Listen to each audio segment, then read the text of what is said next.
बिस्मिल्लाहिर्रहमानिर्रहीम। अस्सलाम वालेकुम नाजरीन, आप देख रहे हैं R.Q क्रिएशंस और मैं हूं आपका होस्ट राहू क़य्यूम सईद। नाजरीन, पाकिस्तान मुस्लिम लीग नून ने सियासी अदम इस्तेहकाम की फ़िज़ा में अपनी नई हिकमत अमली बना ली। आखिर वो हिकमत अमली क्या है, आपको बताता चलूँ कि मुस्लिम लीग नून का कहना है कि जब तक निकाला ना जाए हुकूमत नहीं छोड़नी है। ये पाकिस्तान मुस्लिम लीग नून की नई हिकमत अमली है। इस्लामाबाद से खबर है कि सियासी अदम इस्तेहकाम पर मुस्लिम लीग नून ने नई हिकमत अमली बना ली, जिसके तहत जब तक निकाला ना जाए हुकूमत नहीं छोड़नी है।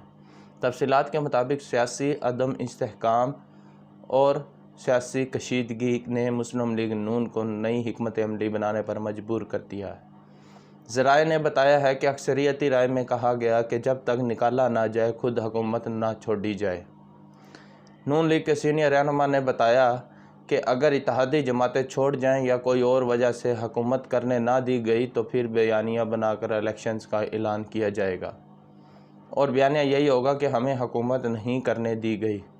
दूसरी जानिब नवाज शरीफ ने चंद पार्टी और कुछ इत्तेहादी जमात के रहनुमाओं से गुज़िश्ता 2 हफ़्तों में अहम मुलाकातों में इंतखाबात की तैयारी का वाज़ेह इशारा दिया और कहा कि आइंदा 4 माह में इंतखाबात के लिए तैयार रहें।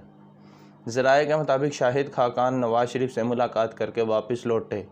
साहत रफ़ीक और जावेद लतीफ़ भी लंदन मुलाकातों में शरीक रहे, जबकि चंद इत्तेहादी जमातों के रहनुमाओं ने भी नवाज शरीफ से मुलाकातें की। तो नाज़रीन, ये थी आज की अहम तरीन ख़बर। उम्मीद है आपको पसंद आई होगी। Thank you. अल्लाह हाफिज़।